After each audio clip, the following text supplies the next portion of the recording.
Mabilis ka. Ngayon ang bisperas ng bagong taon. Kung hindi dumating ang supply, ikaw ang magbabayad. Hindi nakatulog si Tito kagabi. Naiproseso na ang 3,000 kilo.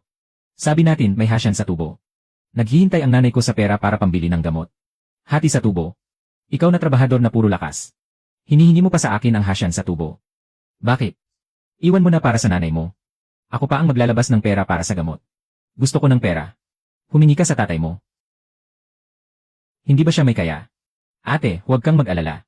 Pumanaw na si kuya. Mula ngayon, sihaw na ang anak ko. Kung may makakain ako.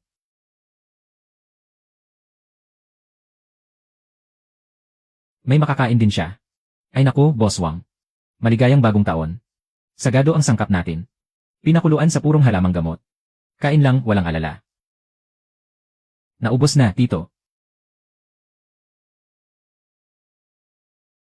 Tiklop na tayo. Hindi ka pa pala umaalis. Ngayon, hindi bababa sa 30,000 ang benta. Ayon sa usapan, 3 sa 7 ang hasyan. Sa akin ang 9,000. Kailangan ng nanay ko ang perang ito para maisalba ang buhay niya. Sinabi ko lang iyan dahil naawa ako sa'yo. Ikaw na ulila at nag-iisa. Bakit mo kailangan ng napakaraming pera? 200 na lang ang natira. Hindi maganda ang benta sa tindahan ngayon. Kuhanin mo muna ito bilang gastusin sa araw-araw. Ang matitira, ibibigay ko sa iyo pagkatapos ng bagong taon.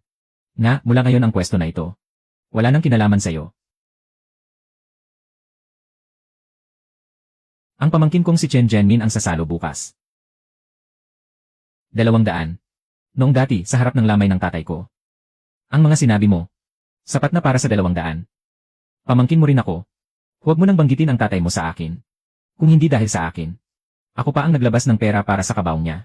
Ni hindi siya makakapasok sa libingan ng mga ninuno. Anong klaseng pamangkin ka? Itinuring ko ba ang tatay mo na kapatid?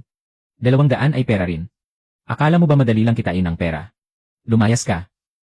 Chen Dafiu. Ikaw ang nagsabi niyan. Huwag kang magsisi sa huli. Ang kwaderno ng receipt ng brace na pagkain. Iwan mo sa akin. Pag-aari ng pamilya Chen yan. Hindi yan sa'yo ng personal. Recite. Sa loob ng 2 taon. Hindi ka lang nakaupo dyan at nagbibilang ng pera. Ako ang nakayuko sa harap ng kalan at nakabantay. Hindi ikaw ang gustong magpalit para makatipid. Ako ang pumigil at hindi pumayag. Chen Dafiu. Hindi mo nga alam ang tamang init ng sabaw. O kung kailan hahaluan ng tubig. Sabihin mo sa akin. Na ang resipe ay sa pamilya Chen. Chen Dafiu. Bisperas ng bagong taon ngayon. Hindi mo ako hinahayaang makapagbagong taon ng maayos. Babayaran kita sa utang na ito. 3 araw na ng bagong taon. Panahon na para magbayad ng upa. Kung wala kang pera, lisanin mo ang pwesto. Bigyan mo pa ako ng 2 araw. Makakabuo ako ng pambayad sa upa, pangako. Narinig kong wala ka nang ang trabaho. Ano pa bang ipang-aambag mo sa renta ko? Bumili ng karne. Ilabas ang isang kaldero ng lumang sabaw at magbukas na ng tindahan. Sinabi na pala ni Chen Dafu kanina. Sinasabi nilang ninakaw mo ang resipe niya. Sino bang bibili ng paninda mo? Nakaw. Ako mismo ang nagsulat ng resipe na yon. Nasa akin dito ang tunay na produkto. Tunay na tagapagmana. Anong relasyon mo sa pamilya Chen? Noon, sa katapat na tindahan ako ang nagluluto niyan. Ngayon ako na mismo ang gumagawa. Huwag lagyan ng halong tubig. Purong sangkap lang ang gamitin. Lasa ng brace na pagkain ng pamilya Chen. Pamilya Chen. Lanan. Mas tama ang lasa nito kaysa sa katapat na tindahan. Lagyan mo ako ng kaunti ng brace na pagkain ng pamilya Chen. Hinayupak na batang iyan, ninakaw ang resip ko. Nagkalat ka pa talaga sa teritoryo ko. Gusto mo bang mapahiya? 2 taon nang nandyan ang paninda ng tindahan mo. Bawat kaldero dito ay braced ko. Sa tingin mo, ano ang ipantatapat mo sa akin? Tama na ang lasa. May ninunguya, hindi malansa, hindi rin maalat. Mga kapatid, dali. Kuya, mas magaling ang pagkakayari mo kaysa sa katapat na tindahan. Bakit ngayon lang kita nakita? Noon, ako yung nasa kusina sa kabila. Hindi ako pinapagamit ng boss ng magagandang sangkap. Kain na hindi sariwa. Sa loob ng 2 taon, araw at gabi akong nagtrabaho para sa kanya. Tapos ano ang nakuha ko? Gabi ng bisperas ng bagong taon. Binigyan niya ako ng 200 at pinalayas ako. Kuya, mula ngayon, araw-araw akong magdadala ng mga tao rito. Tutulungan kitang buhayin ang tindahan. Tingnan natin kung paano nila apihin ang mga tao ng sobra. Mga ulupong na yan. Tito, sa mga nakaraang araw, araw-araw na lang lumulubog ang tindahan natin. Baka magbaba na lang tayo ng presyo. Bawasan ang presyo. Lumang tindahan na ito sa loob ng 10 taon. Matatalo ba tayo sa sirang karitong kahoy? Pumunta ka sa malamig na bodega sa kanlurang bahagi ng lungsod.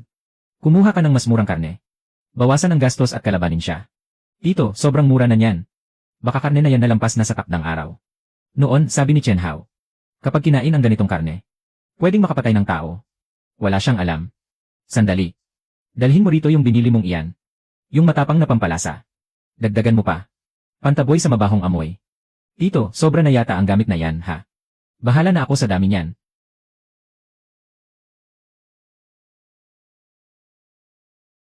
Kailangan ko lang mabuhay ang tindahan ngayon. Hindi ba mabango naman ito? Ilang piso lang ang gastos. Yung ulupong na si Chen Hao. Siguradong kumita ng malaki sa akin. Mga kapatid, ang tindahang ito ay purong sangkap at totoong kalidad. Masarap kainin at hindi mahal. Hindi na kailangan tikman. Araw-araw ko nang naamoy, nandidiri na ako sa amoy. Dalhin pa ang 2 buong manok. Tikman niyo muna. Kung hindi masarap, hindi ako magbabayad. Hintayin niyo ako. Shanghai Tijia, isang order lang ang naibenta. Hoy, Manager Zhang. Ano yung grand opening na 50 mesa? Ay, Manager Zhang. Iwan mo sa akin, panatag ka. Bukas ng umaga, ihatid mo ng eksakto sa oras. Pag natapos ko ang order na ito, makakaahon na ako. Pagdating ng oras, ang una kong gagawin ay dudurugin kita. Bakit ang baho ng amoy ng karne na ito? 10 taon na ang tindahan natin. Tingnan mo ang ganda ng kulay. Dati, di naman ganito kalakas ang amoy. Paano naman? Mainit ang panahon. Nakatakip lang saglit. Siguradong walang problema ang mga ito. May opening banquet mamayang gabi. Mga tagalungsod pa ang darating. Pag nagkaproblema, hindi mo paninindigan. Ano bang halaga ng reputasyon ng lumang tindahan? Sa order na ito, 40,000 ang kita. Si Chen Hao na batang yon.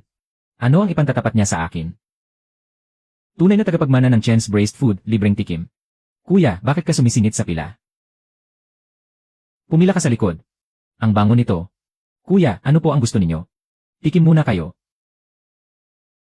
Kung hindi masarap, libre. Ang duck neck mo. Ikaw talaga ang nag-brace nito. Ano, may mali sa lasa? Hindi naman mali. Sobrang sakto, sobra. Tunay na tagapagmana ng Chen's Braised Food, libre. Boss, ano po ang apelyido ninyo? Apelyido ko ay Chen. Yung Chen's Braised Food sa tapat. Ano ang relasyon mo roon? Dati, ako ang gumagawa sa tindahan sa tapat. Ngayon, ako na mismo ang may sarili kong braised food shop. Ibaw Braised Food, libre. Chen's Braised Food, Juan.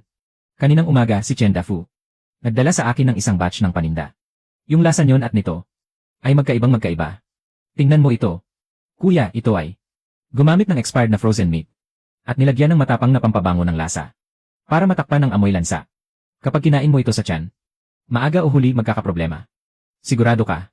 Tunay na tagapagmana ng Chen's Braised Food, hindi ako naniniwala. Ihambing mo ang palayok ko sa palayok niya. Ilagay mo ng magkatabi at ikumpara. Ang eksperto, isang tingin lang alam na. Yung batch ng braised food na gagamitin sa hapon. Bawiin niyong lahat. Bukod pa roon, pumunta kayo sa Chen's Braised Food sa tapat at silipin nyo.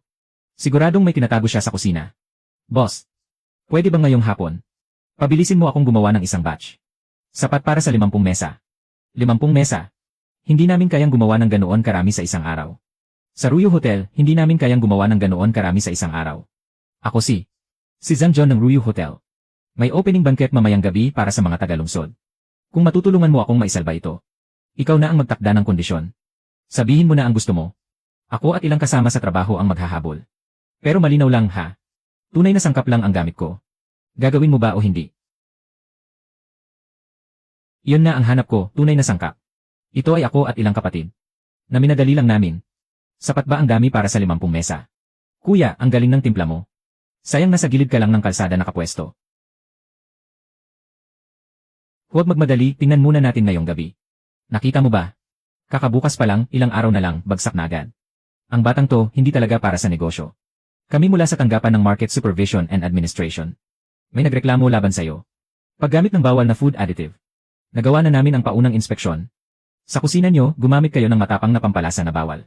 Maraming sukatan ang sobra ng lampas sa pamantayan. Ngayon, pakisama at makipag-ugnayan kayo sa investigasyon. Imposible yan.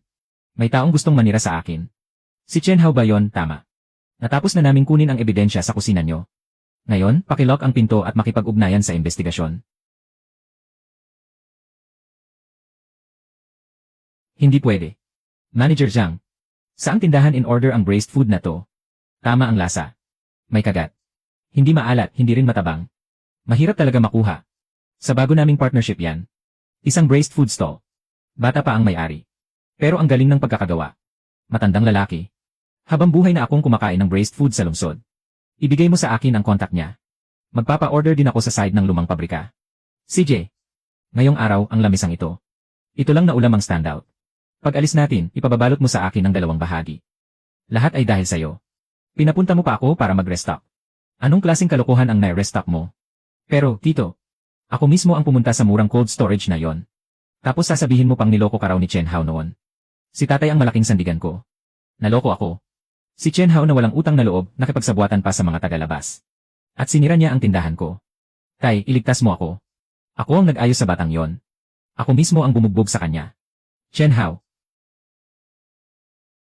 Tingnan ko lang kung mangangahas kang hindi sumunod sa lolo mo.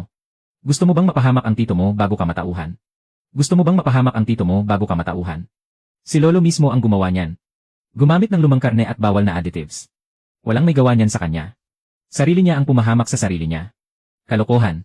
Bago ka dumating. 10 taon na niyang pinapatakbo ang tindahan ng walang anumang aberya. Ikaw ang nagdala ng malas. Ganyan din ang ugali mo gaya ng patay mong ama. Ginagalang kita bilang nakatatanda. Pero kung may isa ka pang masabi laban sa ama ko. Mula ngayon, tuwing bagong taon at pista. Huwag mo nang asahang makikita mo ako. Ang tapang na ng batang to. Ang ilang ektarya mong lupa at ang lot ng bahay na yon. Ililipat ko na bukas kay Dafu. Ano ngayon kung may selyo? Pansamantala lang ang selyo. Sinasabi ko sa inyo. Ngayon, ang mga leader ng lungsod ay pupunta para magbigay sa akin ng parangal. Tungkol sa opening banquet kagabi sa Ruyu Hotel. Alam nyo ba? Kinain ng mga leader ang braised food ko. At pinuri nila ng husto. Totoo ba yon? Hindi ba siya iniimbestigahan? Maling akala lang yon. Ano bang katayuan ko si Chen Dafu? Isa akong braised food boss. Sa street na ito, 10 taon na akong gumagawa ng braised food. Ang leader lang ang kumikilala sa tindahan ko. Lahat abangan natin. Darating na ang leader. Ipapaalam ko kay Chen Hao, yang mabahong bata na yan. Ano nang ibig mong sabihin sa 10 taong tindahan? To. Yung tao sa kabila. Hindi mo naman sinasabing totoo yon, tama. Nagdaos sila ng salu-salo kagabi. Hindi ba galing sa paninda mo yung ginamit mo? Akin ang mga yon. Andito na sila. Leader, napagod ka. Tungkol sa parangal, makakasiguro ka. Handa na ako. Chen Dafu. Yung pampalasa sa tindahan mo. Lumabas na ang ulat ng pagsusuri. 16 na beses lampas sa limit. May multa ka na 450,000. Pagkansela ng permit sa negosyo ng pagkain. Pakipirmahan para makumpirma. Ano? Impossible. Hindi ba ito para sa parangal? Hindi ba kayo? Taga-komite ng pamamahala kami. Ano ang ginawa mo? Alam mo sa sarili mo? Hindi. Pinagbitangan ako. Jin Chengbi, Manager Zhang. Nandito na po kayo. Sabihin niyo sa kanila. Galing ba sa pamilya ko ang paninda kagabi? Yung usapin sa parangal. Chen Dafu, ang kapal pa ng mukha mong sabihin. Yung kargamentong ipinadala mo. Nasa akin ang ulat ng inspeksyon. Ipapasa ko iyan mamayang hapon. Halos wasakin yan ang tindahan ko. Gusto mo pang angkinin ang papuri. Kagabi, 50 lamesa ng nilagang ulam. Siya ang nagtaboy sa mga tao. Totoo ang mga sangkap nito. Bawat piraso ng karne ay sariwa, kinuha mismo sa araw na yon. Apelyido ko ay Ki. Buong buhay ko, nagmayabang na ako. Ang braised flavor mo kagabi, ang bango talaga. Sino ang nagturo sa iyo niyan? Ako mismo ang nag-aral niyan. Noon, ang tatay ko ay nasa na yon. Ito ang paborito niyang braised flavor. Kalaunan, wala na siya. Nagpatuloy lang ako sa paggawa. Bawat palayok, ako mismo ang nagtitimpla. Hindi ako gumagamit ng peking sangkap. Ako ang kinatawan ng samahan ng mga lumang tatak at braised food. Opisyal na anunsyo. Plaka ng pagprotekta sa tradisyonal na lasa ng Jincheng. Igagawad kay Chen Hao. Salamat po, si Hans Luya. Pero sa ngayon, hindi ko muna tatanggapin ang plaka na ito. Bakit? Sinasabi ng buong pamilya na ako ang nagpahamak sa tito ko. Kapag tinanggap ko iyan, pagtuturoan lang ako ng mga tao at kukutyain.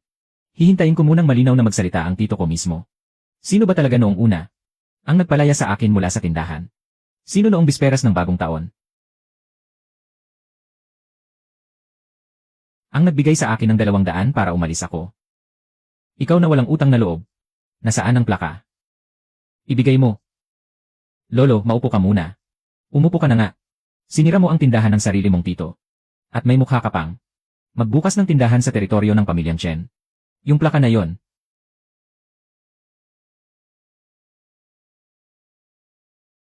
Dapat isabit sa tindahan ni Chen Dafu. Ito ang ledger ko. 2 taon, 730 araw. Ilang gin ang niluluto ko araw-araw. Gaano karaming sangkap ang ginagamit ko? Magkano ang benta ko? Isa-isa kong itinatala ang lahat. Noong Marso ng nakaraang taon, si Chen Dafu ang nagpasok ng frozen na paa ng manok. 200 gin. Bawat gin 3 at 5. Presyong benta, 15. Tinanong ko siya. Bakit hindi magpasok ng sariwang paninda? Sabi niya, kahit kainin mo, hindi ka naman mamamatay. Noong tag-init na yon, ang lumang sabaw pinamumugaran ng uod.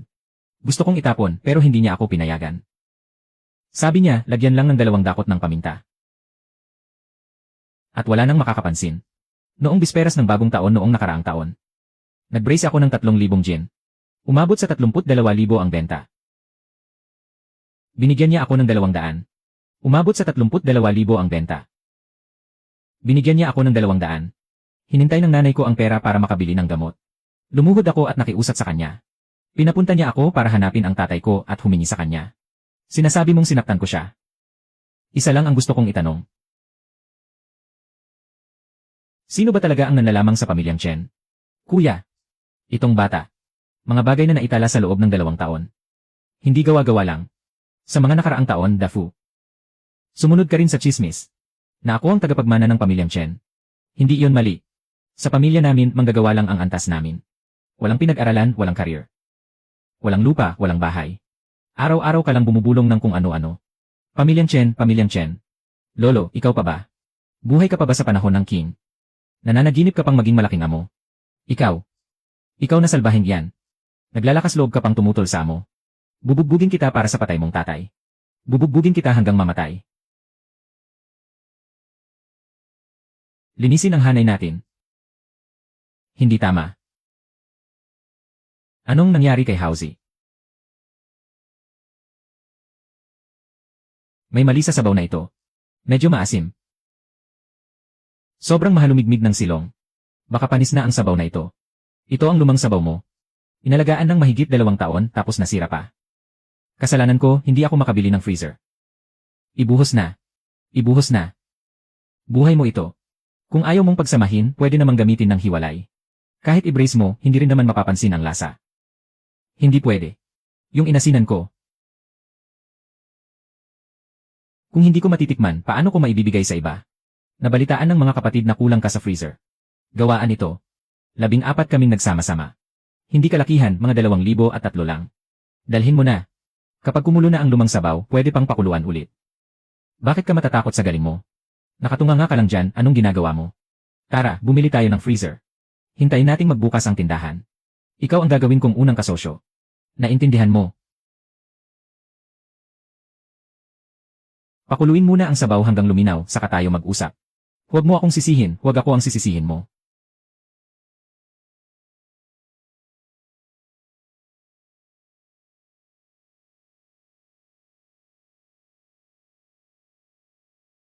Si Tito ang nagpagawa nito sa akin. Dumating na ang freezer ni Hauzi. Ibalita mo, dumating na ang freezer ni Hauzi, may libreng tikim. Libreng tikim. Ano sa tingin mo, libre ang tikim? Ano sa tingin mo? May nagbuhos ng asin sa palayo. Nasira ang buong sabaw. Sinong demonyong gumawa nito?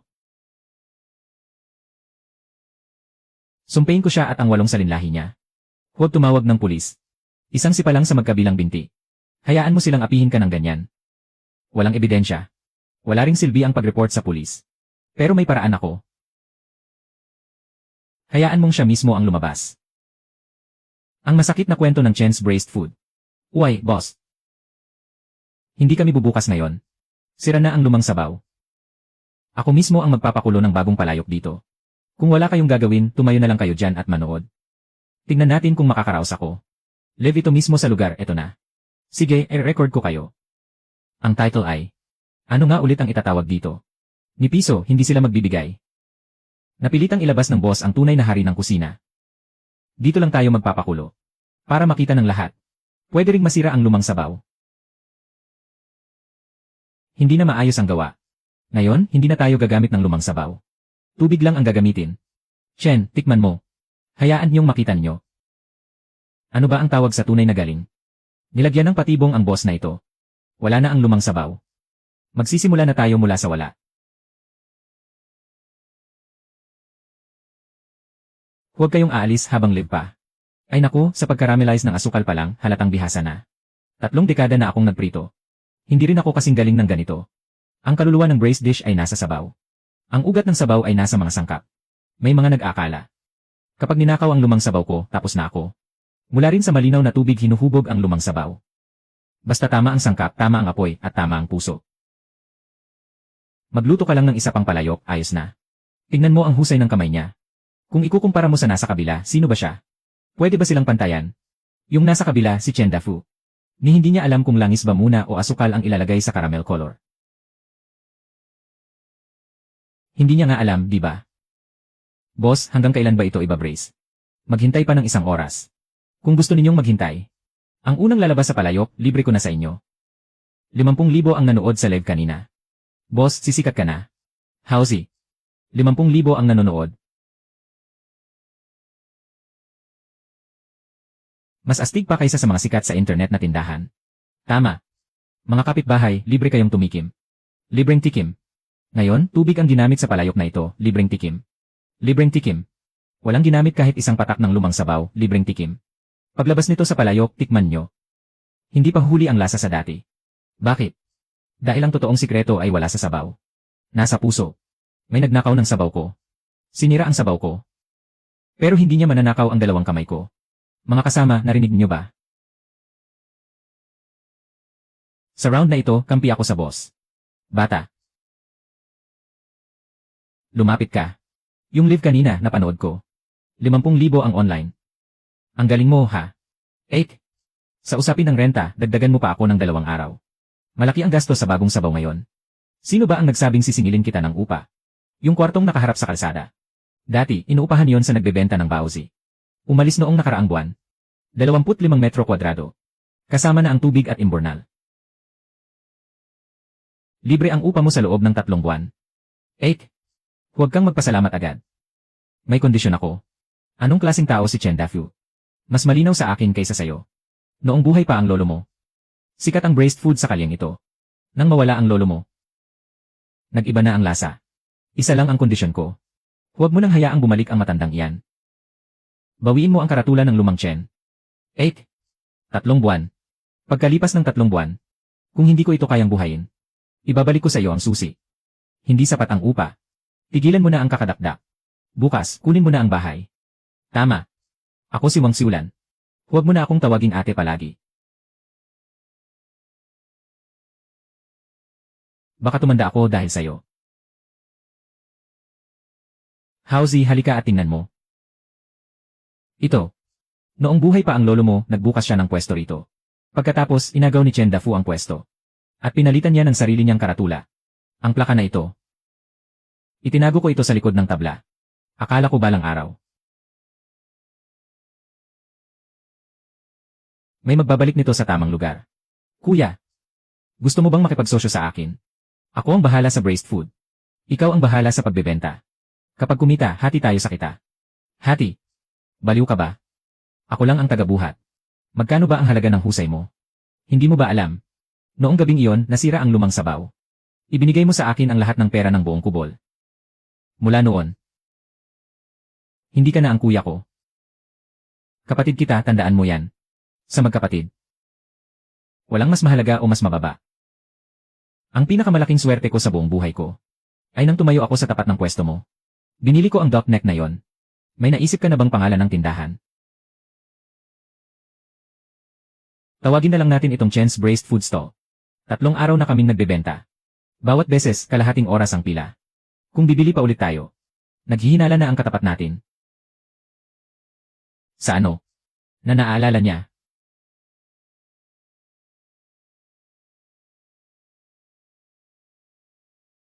Kung ano ang hitsura ng bawat customer. Sichuan pepper. Hindi. Hindi yan galing sa Hanyuan. Ang dating pampamanhid nito. Halo ito ng 2 klase ng paminta. Ano itong tamis na bumabalik? Hindi yan rock sugar o asukal na tubo. 16 na lasa. Ang naaamoy at nalalasahan ko pa lang, 16 na lasa na. Ilang sangkap ba talaga ang inilagay niya? Ano ba talaga ang inilagay ng batang ito? Howzy. Yung si Chen Zhenmin sa kabila. 4 na araw ng sunod-sunod. Bawat beses, 7 o 8. Pag uwi ko hindi ko rin siya nakikitang kumain. Hindi ka ba natatakot na malasahan niya ang resipe? Ang kalderong sabaw na yon 2 taon kong binantayan ang init. 16 na beses kong binago ang resipe. Kung pipila siya at bibili ng ilang araw, malalasahan din niya ito. 2 taon ko lang din palang sinayang. Ako si Mang Sun. Dafu. Simula bukas, huwag mo nang ihatid ang paninda kay Chen Hao. Ako ang sasalo sa lugi.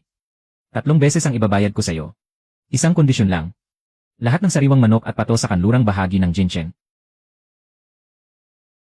Huwag mo siyang bebentahan. 4 na beses.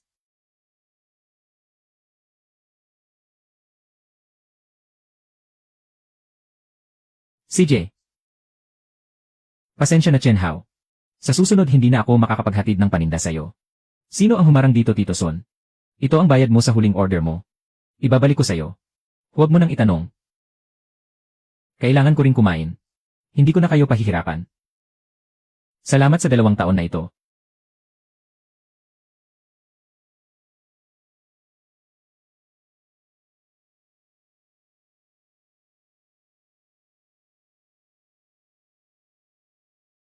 Ikalat libreng tikim. Ikaw lang ilan ang kailangan mo. Araw-araw 50 manok. 80 gin na paa ng pato.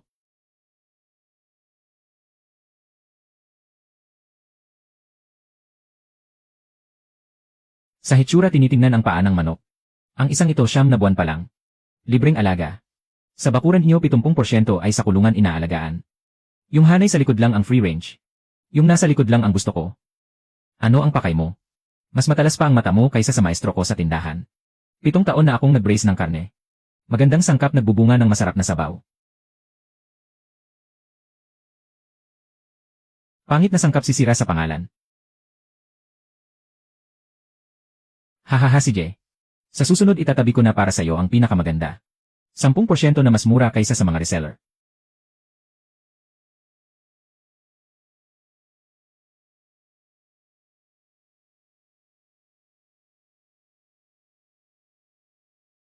Magkaibigan na tayo. Angas mo ah. Boss 2 ulo ng pato.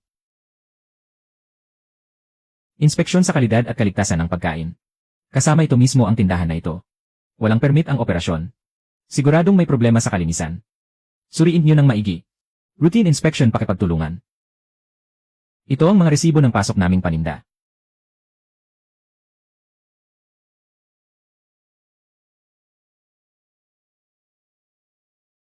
Pakipagtulungan sa inspeksyon namin. Sariwang karne diretsyo sa pinagmulan kumpleto ang mga resibo. Diretsyo sa pinagmulan pasado sa pamantayan ng kalinisan. Pasado sa pamantayan ng kalinisan. Noong nakaraang buwan lang sinuri ang sabaw namin. Nasa phone ko ang report. Nakita ko na. Ang nireport mong tindahan na ito. Mas malinis pa kaysa sa mga tindahan sa kalsada mo. Tama. Yung braised food ninyo na nakuha noong huling inspeksyon sa kusinan nyo. Yung bariles ng additive na yon.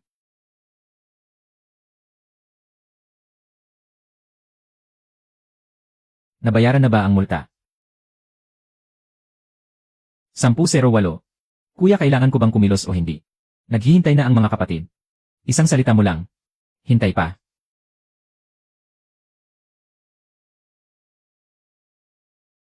Hintayin niyo ang hudyat ko. Lahat dagdagan pa ang sikap. Matagal na ang plaka na ito. Iniwan ng tatay ko. Nakatago sa likod ng tabla sa loob ng 10 taon. Mga kapitbahay. Ngayon libre ang lahat ng braised food na tikman. Kung masarap bumalik kayo ulit. Kung hindi masarap pagsabihan nyo ako mismo. Dahan-dahan lang, huwag magmadali. Meron. Dito yung pabrika ng additives na yon. Nagpasuri na rin ako.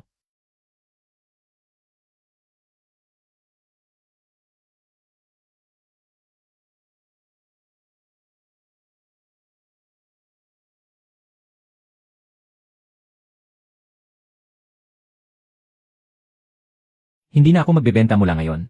Wala akong pakialam sa kahit anong reset. Pairalin kong magsara ang tindahan niya. CJ, tandaan mo, pagpasok sa tindahan, sabihin mo lang. Kayo ang mga profesional na peking mamimili. Sana sinabi mo agad, bro.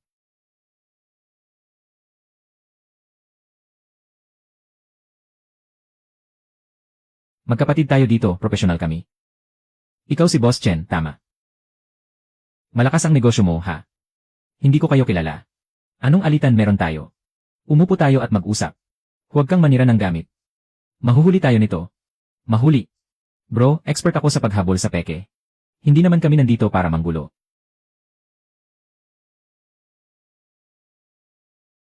Bakit ako hulihin ng pulis?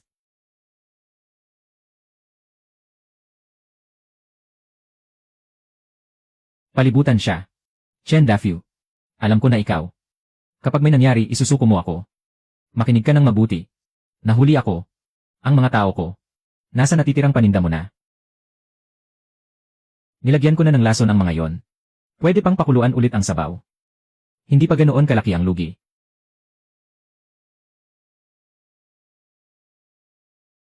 Natuto rin ng leksyon si Chen Dafu.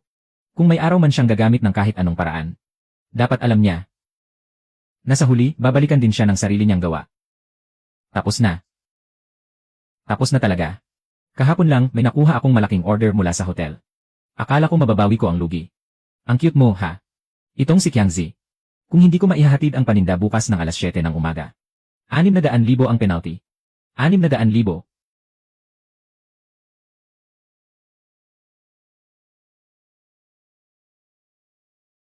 Saan ako kukuha ng ganoon kalaking pera?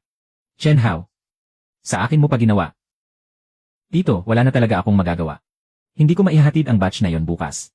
Kailangan kong magbayad ng 600,000. Kasalanan lahat ni Qiangzi, ang lokong iyon. Sinira niya ang buong paninda. Alam ko. Alam mo. Hindi lang iyan ang alam ko. Alam ko rin naghahanap ka ngayon ng paninda sa buong lungsod. Pero puro sarado ang pinto sa'yo. May paraan ka ba? Pumunta ka ngayon sa farm. Abot pa. Sa farm. Araw-araw, alas 4 ng madaling araw. Nagsisimula silang maglabas ng paninda. Sariwa, marami at di mahal. Pumunta ka na ngayon at pumila. Bago mag-umaga, makakabuo ka ng isang batch. Huwag mong sayangin ang oras ko. Pera. Walang pera. Mag-isip ka ng paraan. Ninakaw mo ang paninda ko. Ayusin mo ang sarili mong problema. Ang aral na ito.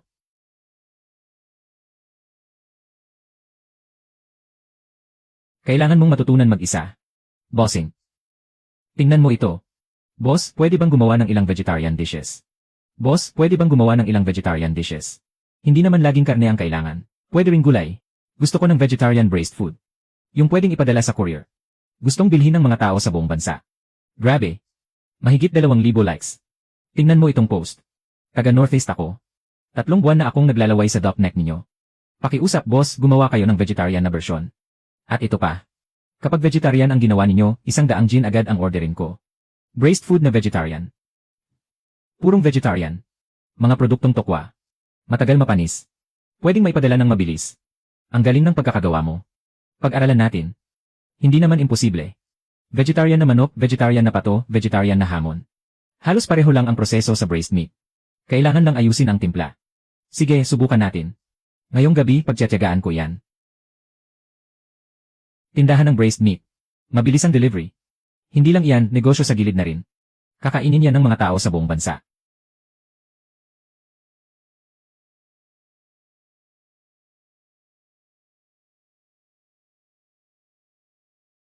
May dating din ang ideyang iyan. Kumusta naman dyan sa inyo? Sabi ng boss na ito, mataas lang ang presyo niya kung magbibigay ng paninda. Gaano kataas? Mga 3 beses ng dati nating bili ang presyo. 3 beses. Bakit hindi na lang siya mangagaw? Nagtanong na ako sa ilang lugar. Pagkarinig nilang urgent ang order. Sa bayan pa nilang tinaas ang presyo. Wala ni isang pumayag. Na mag-supply sa atin sa normal na presyo. E di sa kanila na muna tayo. Pero ang pera, pautangin muna natin. Gumawa ng utang na sulat. Bukas na ang dating ng paninda. Pag nakuha na natin ang paninda, saka natin babayaran. Hindi papayag ang boss. Sabi niya, walang utang. Ang cute mo. Lahat naghihintay. Iniisip mo bang katawa-tawa ako, ha? 600,000. Kapag hindi na kumpleto ang paninda, 600,000 ang babayaran mo. Ni 6,000 nga, hindi ko mailalabas ngayon. Noong ibinigay sa akin ni Chen Hao ang notebook na yon, napakaraming supplier ang nakalista roon. Wala ni isang salita ang nabasa ko. Kung noon pa sana. Si Chen Dafu sana ang supplier. Chen Dafu. Alas 7 ang delivery. Mag-aalas 6 na ngayon. Nasaan ka na? Boss Wang. Pwede ba akong bigyan ng ilang oras na palugit?